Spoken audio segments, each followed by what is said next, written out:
back in the RV. Let's go. Okay, we're doing it. Good to finally be on the road. Thought this day would never come. This all started as such a simple idea. Where are we? What city is this? Keeping my friend Danny out of long-term care. But now it's grown into something bigger. Fred, get the spray paint. Dignity for disability. Party time, bro! Fireworks! I'm gonna protect you. This is gonna be one hell of a ride. From the world of Crip Trip, it's Crip Trip Live! A live talk show featuring disabled talent from across the country. Starring the man with no limbs, Daniel Ennett, and the man with no brain, me, Frederick Croach. Tonight, comedian Ryan Lachance, sexual surrogacy entrepreneur Trish St. and music from Velvet Crayon. Now please put your hands together for the man who has none, Mr. Danny Ennett.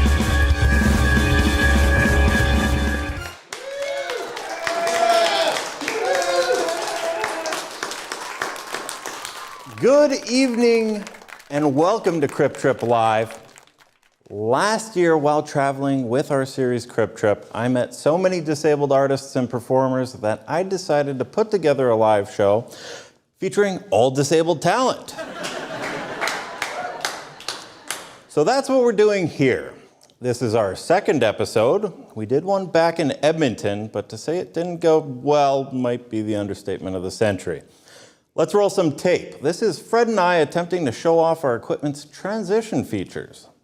We've got switchers with all sorts of outdated transitions, like swiping. There's a wipe. Whoa. I don't see the wipe. I think something's going wrong in the technical room right now. David, smack it to make it hit the machine, wipe, David. Wipe. Side, swipe. Oval. Okay, it looks like our switcher. Oh, there we go. Hey, corner swipes. There we go. Yeah, not great. The word most used to describe it was unwatchable. I know, that hurt. I haven't been called unwatchable since I went to buy a used Rolex. With me, as always, is my buddy Fred. Surgically impossible to remove. How are you doing today, Fred? I'm doing great, Danny. And might I say, you're looking very dapper, Dan.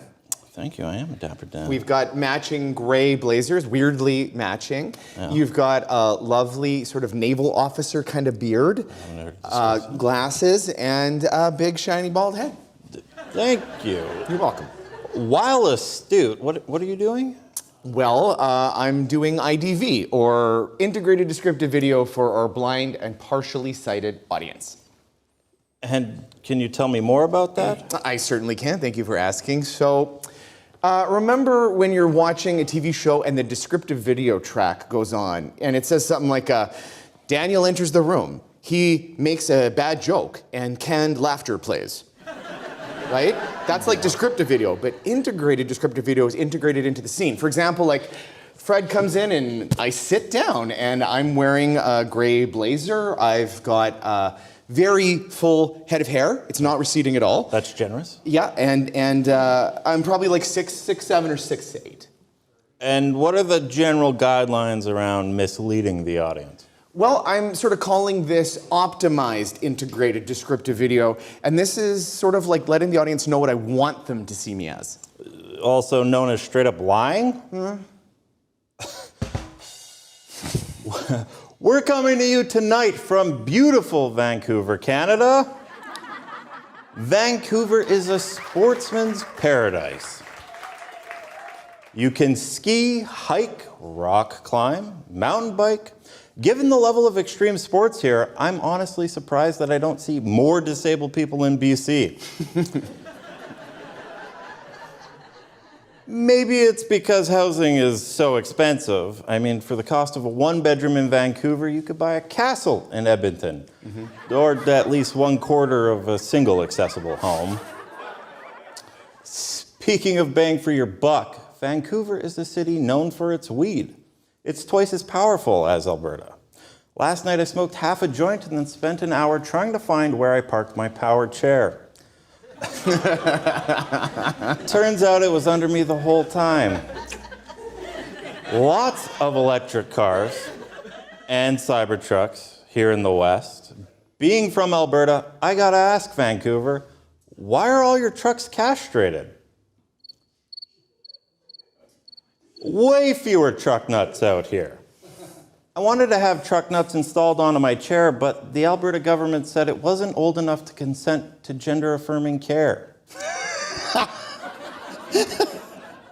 Keep the government out of my truck's pants. We got a great show for you tonight. Stand-up comedian Ryan Lachance is here. Woo! And she runs her own sexual surrogacy company here in Vancouver. Trish St. John and Fiona May are here. Woo! As well as music from Velvet Crayon. Woo! Stick around and we will be right back after this.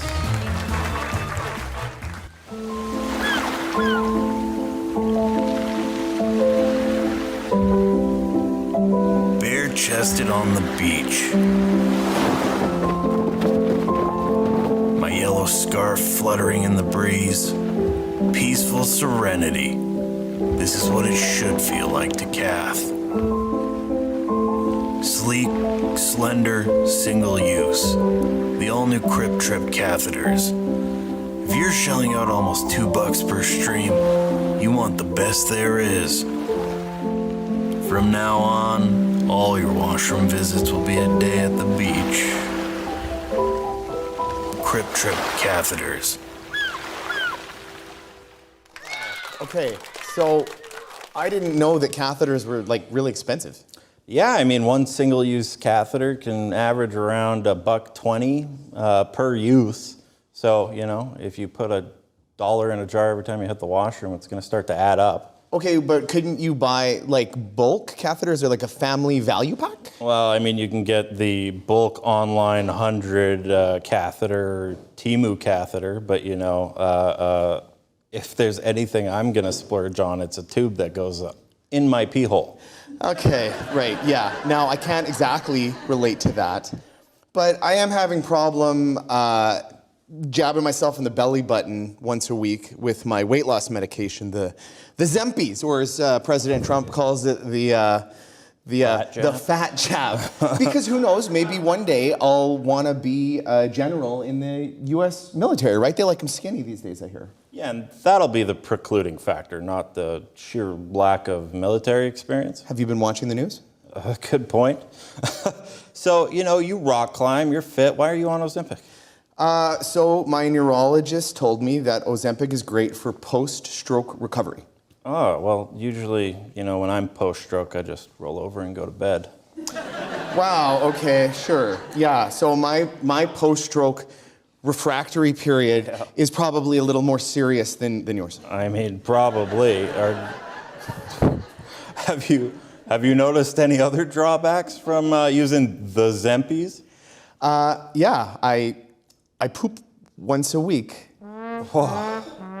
Holy. It's true. That I physically can't imagine.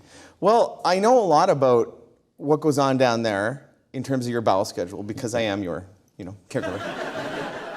One of the many joys of being a full-time care worker, the intimacy. Well, okay, yeah, and this is kind of true and it's kind of weird, but I wanted to tell you that when I'm down there in the nether regions in the cave and I'm wiping and I'm mopping and scrubbing and things are coming out, I get kind of nostalgic and jealous of just what it's like to have things come out of you. Yeah, I mean, it sounds like you're working through, your own internalized ableism. You're grieving for a capacity that you once possessed. Right? I used to be able to go to the washroom more than once a week. You used to have limbs. Yeah. I understand what it's like to be an amputee now. Yeah, that's the exact same thing. Why don't we bring out one of our first guests, Ryan Lachance from White Rock, BC. Woo!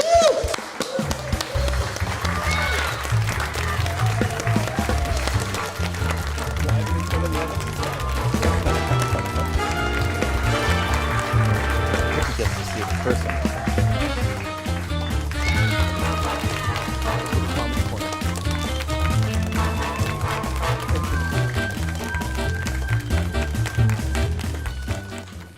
I want to learn how to play the flute, because not enough people hate me. My niece the other day she was having trouble at school, so she asked me, can you tell me a story about when things were awkward with you at school? And I explained to her my grade 8 sexual education class. I'm living in White Rock now, but I'm originally from Alberta, and I was the only disabled kid in my school, so the teacher thought it would be best to set up a completely separate sexual education course. The only problem is, it was taught by Stephen Hawking, and every lesson took 4.5 days, and all he talked about was black holes.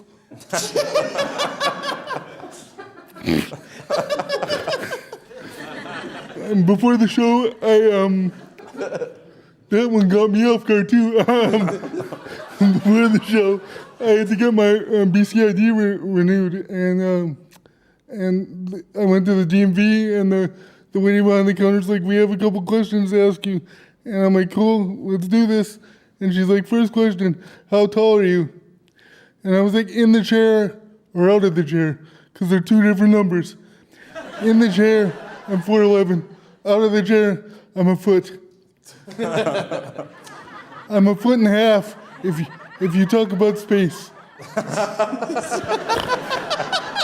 took me a second. So I have really wonderful caregivers. They try and normalize my life and my disability and let me do wonderful activities. Like, for example, the other day, my caregiver took me to Stanley Park, and we were going around the walking paths. But then I looked down, and there was a walking section and a bike section, and I got confused. I'm like, which one do I belong in? So I just drove down the middle. I'm covering both areas just in case. My caregivers also love to challenge me to do new things. One of the things that I wanted to do the other day was to try an escape room. And so my caregiver got up, looked me dead in the eyes, walked out of the room, shut the door, said, I just saved you $500. 2.5 hours later, finally got out of the room. Turns out you can open a door with your teeth. People ask me, like, Ryan, what's the hardest part of being disabled? Like, what's the hardest part of cerebral palsy? And I'm like, well, it's not the cerebral palsy that makes my disability difficult. It is the fact that I love professional wrestling.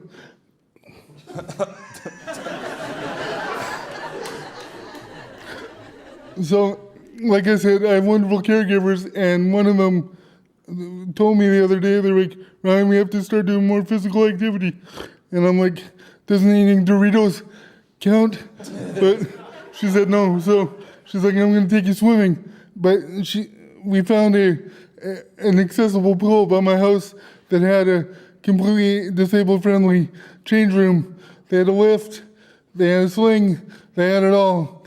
But I've never really swam in my life, and I was really nervous. So my caregiver was like, don't worry, Ryan, I got you. She put me in the sling. She's raising me up, about to drop me into what's called a water wheelchair. It's just a wheelchair they stole from the airport. That's all it was. And she's lowering me down, and she could tell I'm nervous. So she's like, when Ryan's nervous, I gotta play some music. So she put on the theme song to Free Willy.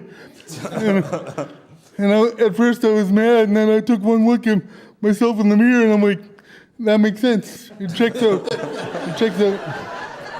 So we get lowered down in the water wheelchair, and I signed the waiver saying I got my tetanus shot, and we're wheeling out, and she's like, before we get you out there, we gotta strap some life jackets on you so you don't die because you pay too well.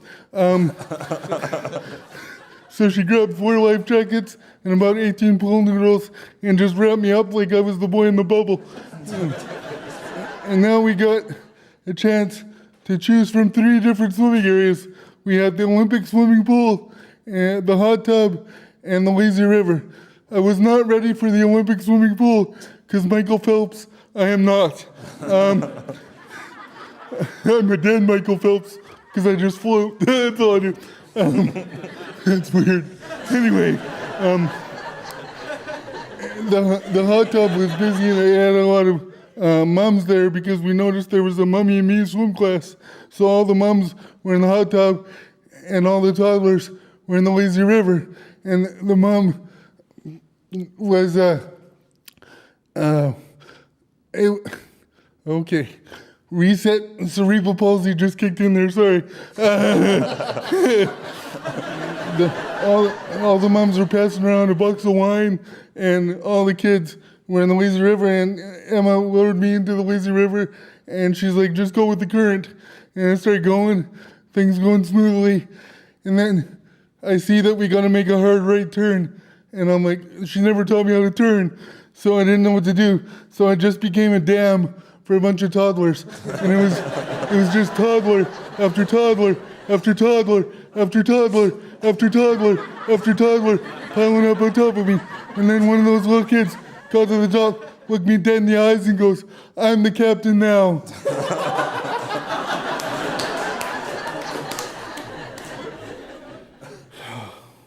Oh, man. Okay. Man, That was great. it was amazing. Yeah, All right, do you want to come join us over the couch?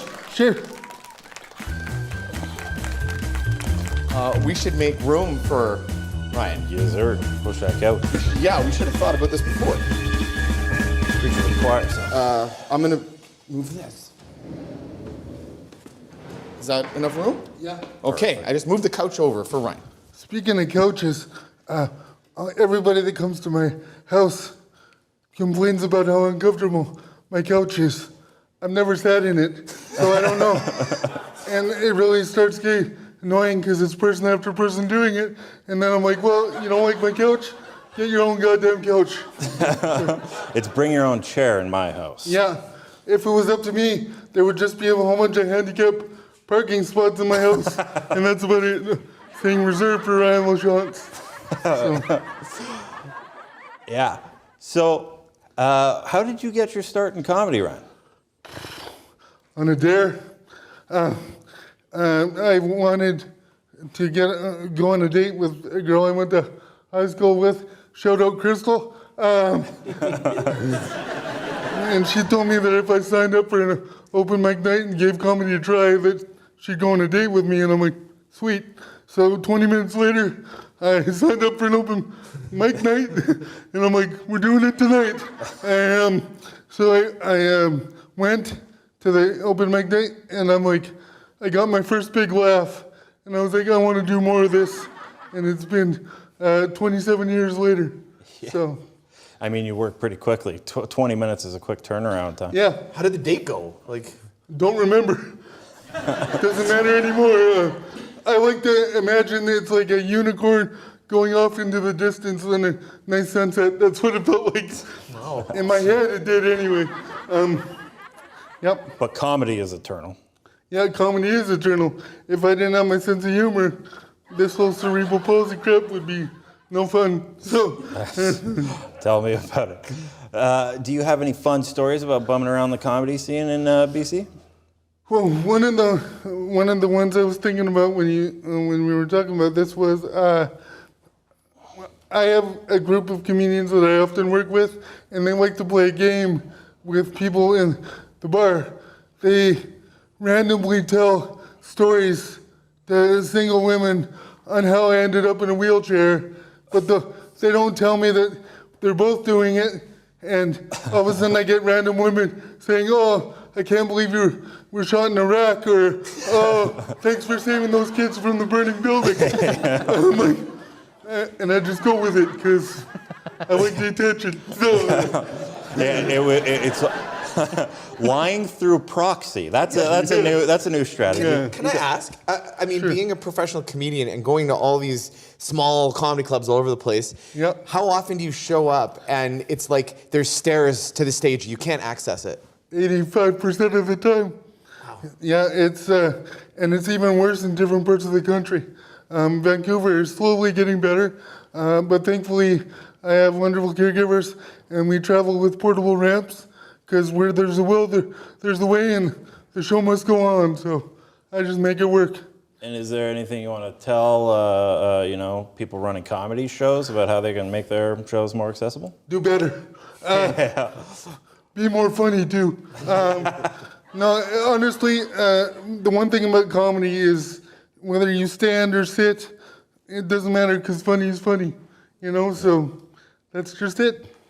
So, Ryan, where can people find you? RyanLachance.com, real easy. There you go. Yeah. Well. Book me for your Christmas parties and stuff, please. I'm a Canadian comic, I'm broke. Hey guys, Oh, jeez. show's going great so far. Good job. Gary, you just showed up and scared the pants out of me. Almost. They're still. Sorry. Yeah, Gary, I told you, don't scare a guy with cerebral palsy. I might punch somebody. Sorry about that. Sorry. I see you've already met Gary, our Crip Trip Live puppet. He has orange skin and a black hat. There's a lot of holes in his sweater. And he's 15 minutes late for the show as usual. Gary. Yeah, sorry about that, guys. I got caught in traffic going over the Ironworkers Memorial Bridge. Gary, we love it when you do local material. Well, Gary, how have you been liking Vancouver so far? Oh, I love Vancouver. It's got everything I could want. Mountain biking, fishing, a pot shop on every corner.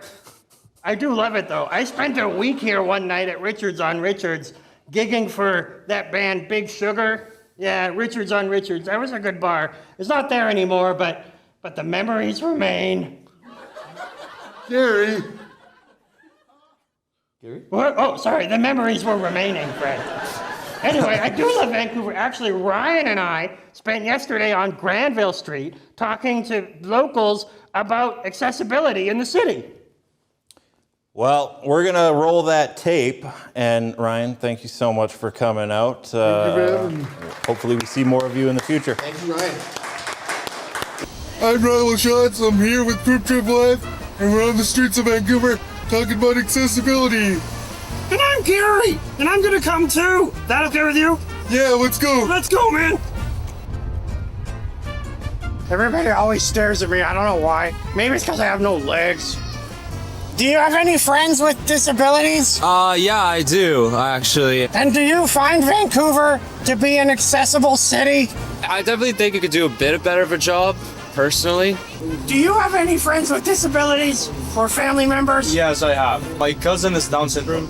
Ah, and what kind of accessibility things need to be put into place for that? Well, I think the chair, of course, giving him like more of something for himself, not just as a medical treatment. Like just sitting with him, spending more time with him, educating him, telling him about life, but in a way he can understand. I agree with you because a lot of people look at people like me and they just think of our physical needs. I feel kind of weird doing all this disability content, being an able-bodied person. So I think what I might do is rip my arm off. Yeah, there. Oh, Gary, you don't have to do that. You could just be an ally. Oh, I don't have to rip my arm off to be part of the team? No. Oh, okay. Well, just give me 1 second here. There we go. I'm Gary, a puppet. I can put my arm back on. You can't. So play safe. Is your house accessible? If Ryan was to come over to your house, would he be able to get in? Technically, when the elevator gets fixed. So if there's a fire in your building, you're pushing me out the window? Is that what you're saying? That's awkward. Elevators, man. Yeah. They're a disabled person's worst enemy, hey? This has been Gary and Ryan on the street.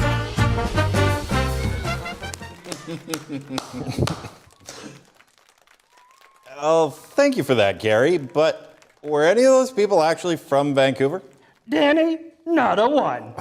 Pro tip, if you're going to talk to locals in Vancouver, don't go to Granville Street. Nothing there but tourists, including me.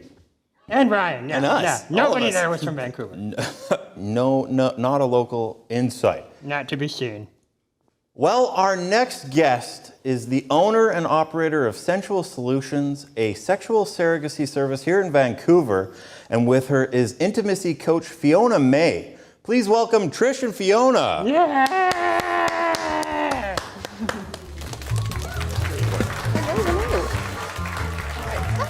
Trish is wearing a lovely black outfit. She has short black hair, and Fiona has long black hair and is wearing a white jacket. Well, thank you two so much for joining us here today. You are so welcome.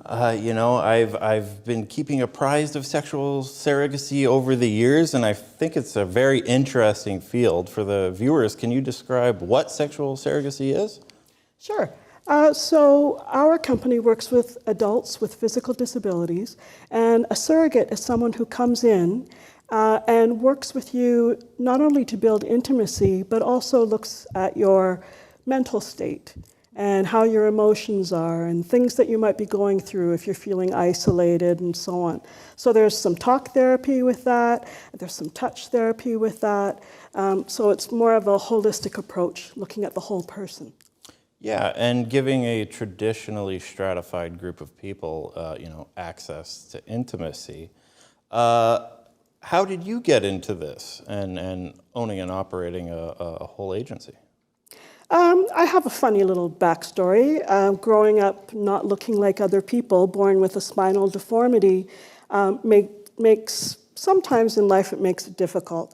But you know, you grin and bear it and you move on. But I learned a lot of lessons as a young person who looks a bit different, and I've always kept that with me.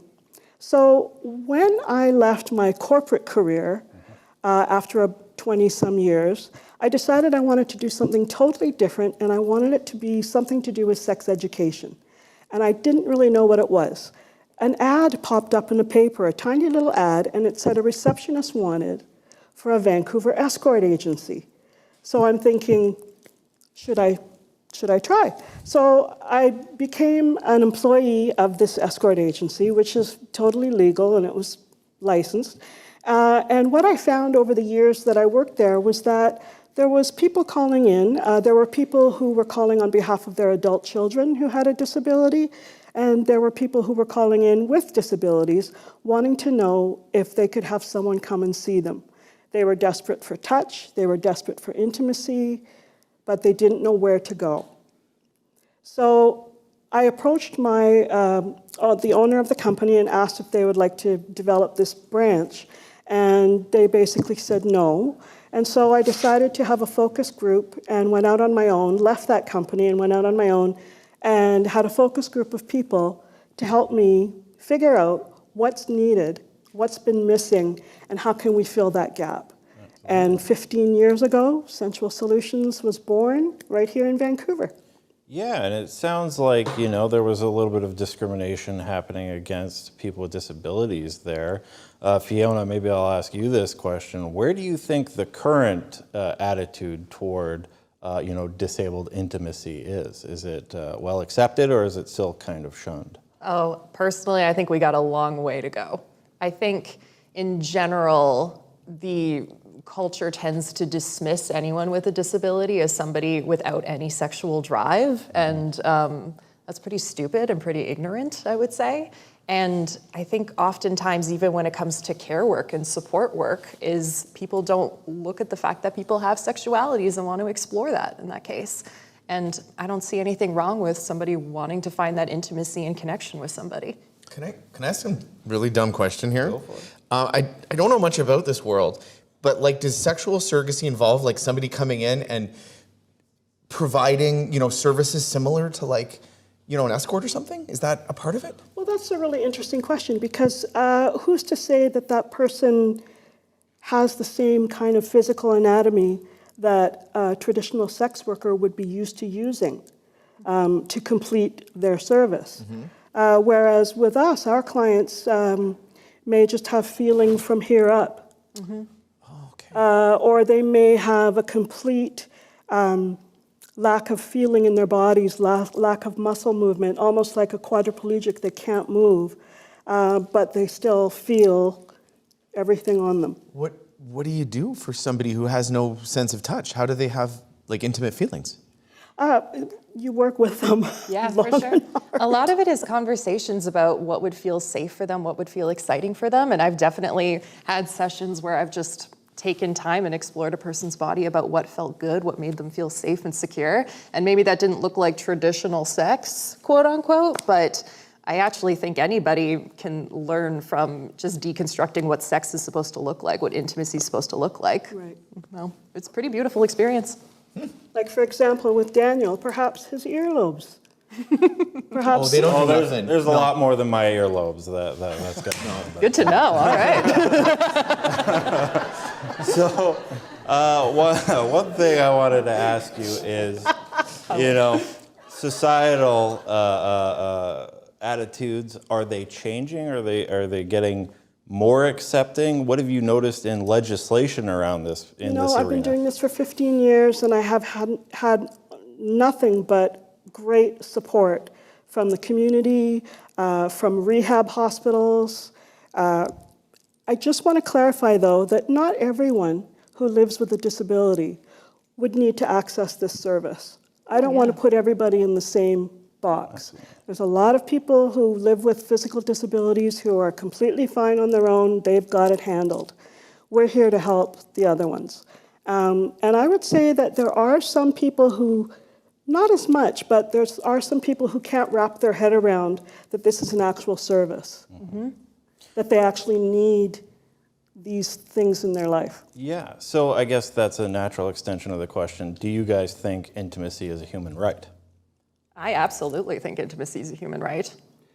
We often say, you'll see it on our website and you'll see us when we talk in public, it's not only a human right, it's a birthright. So you're born with a brain that needs to fire off dopamine, serotonin, all of those good chemicals that help us manage stress, help us feel better, help us sleep better, help us be less depressed. Yeah. And speaking of firing off, do you guys want to plug anything? Where can people find you and your services? Sure. You can go to our website. It's essentialsolutions.ca, and we're on all the socials as well. Awesome. And thank you, Trish, and thank you, Fiona, for such an important conversation. Fred and I recently learned the importance of intimacy. We weren't in a great place a few weeks ago, but then we talked to the fine folks down at West Coast Circus in Pitt Meadows, and they helped us find non-caregiver intimacy within our relationship. That's right, we were not really getting along. But working with the circus helped us get together through using aerial silks. It was essentially us balancing from a large piece of fabric and swinging around a room. Buckle up. Let's roll that tape.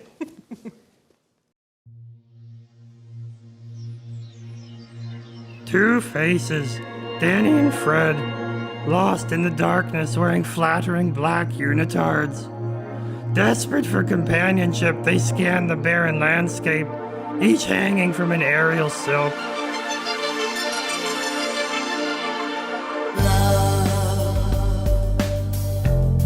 It seemed to Slick 90s video overlay makes it appear that Danny is juggling with invisible arms, while Fred swings, searching for his friend. restored my faith in life, and now I know that if Fred balances behind Danny's wheelchair. The pain of each other's absence darkens their faces. right beside me, I see the look in your eyes. I feel the love in my heart, in my heart, in my heart, because of you. They come together, twirling on beautiful silks of harmony. The two friends finally reunited. Because of you. Fred hangs upside down from the silks. Forehead to forehead they rest, content. Because of you.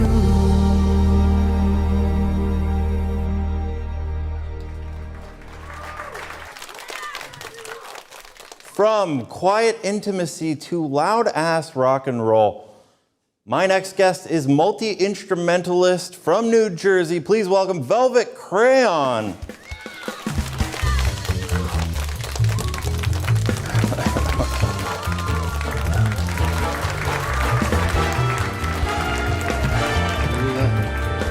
Clean it up. There's lots of Lots of stains on there. stains on it. We're gonna Okay, you good? Can you hear me all right, Velvet? Yeah, I'm doing good. How you doing? Oh, not too bad, Eric. Thank you for joining us here today. You're one of my favorite online musicians. I found you on Twitch quite a while ago during the COVID lockdowns, and I've been a huge fan ever since. Can you tell me a bit about how you got started in music? Yeah, I've been playing music my whole life. My grandma taught me how to play organ when I was a really little kid, and then over the years it evolved into what's Velvet Crayon. I started playing as Velvet Crayon in 2005, 20 years ago. And how did that name come about? I'm not really sure anymore. I don't know. Things start to blur together with time. And I believe there was something to do with the Velvet Underground but a little less heroin and just a little more coloring. Just a little less heroin. Just a little, I think I read somewhere in your bio that you toured with a sideshow for a period of time. Can you tell me a bit about that? I did, yeah. I had been playing as a one-man band of Velvet Crayon for years, and I was in a bar and I met a clown.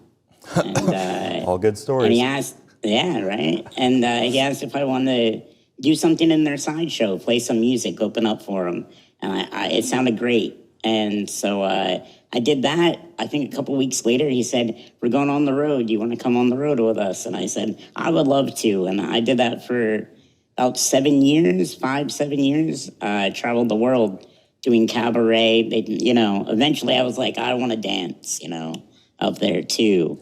So I did music, cabaret, all kinds of stuff. Can I ask, like the term sideshow, back in the day, wasn't sideshow like exploiting people with disabilities, and now it's like about taking it back?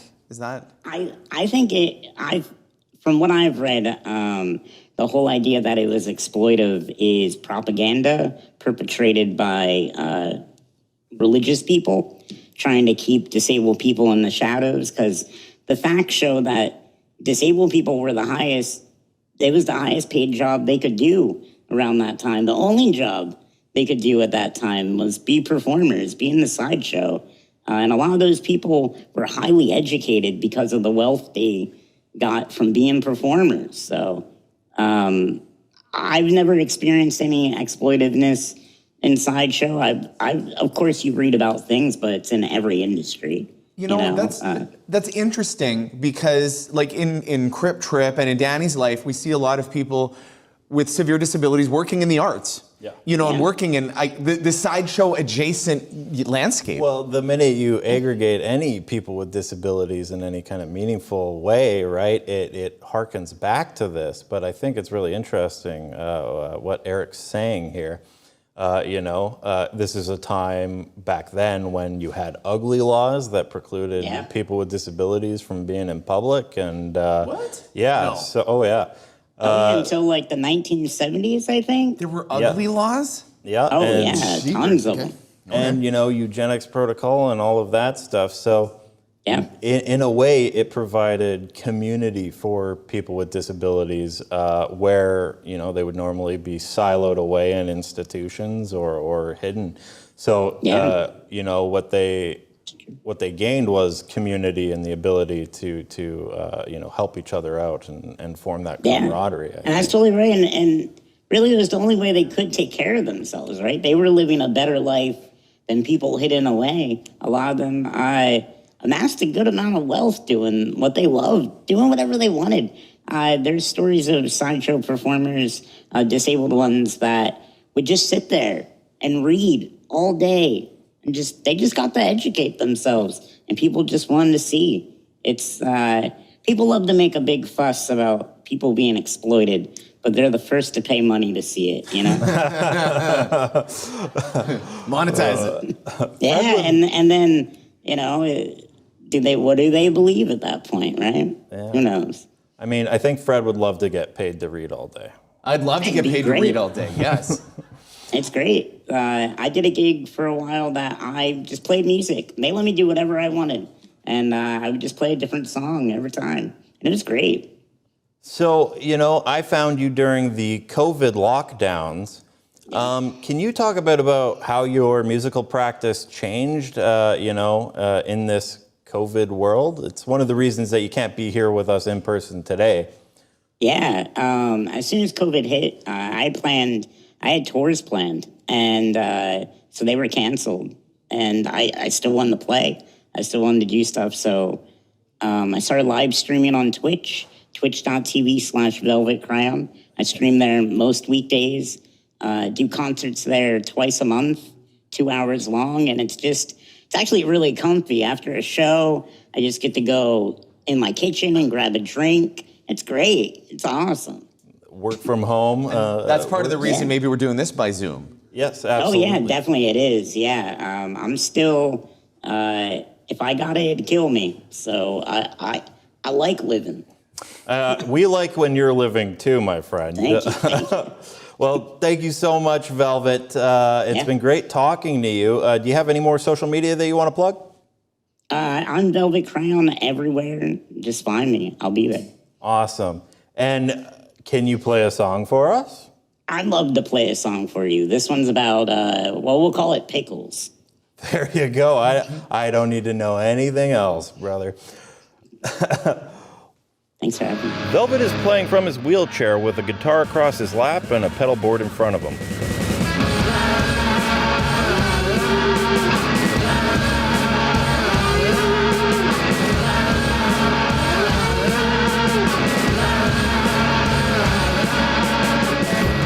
Once upon a time, in my yesterdays, was more close than then, self-destructing and hate.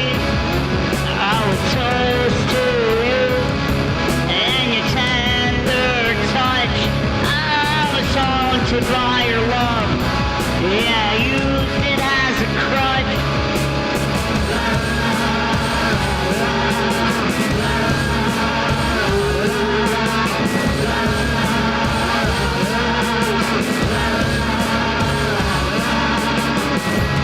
Come back to bed.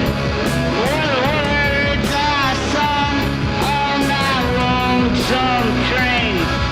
Stay slugging on the run, 'cause reality is numb and normal such a bore.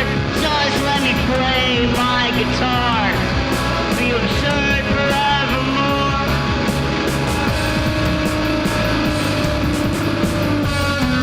'Cause reality is numb.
was amazing. And thank you so much to Velvet Crayon. That's our show, folks. Thank you so much for tuning in. And be sure to check out Crip Trip on AMI Plus and join us on October 23rd for our final show in Las Vegas, Nevada, in front of a real live studio audience. I'm kind of terrified. So am I. Good night.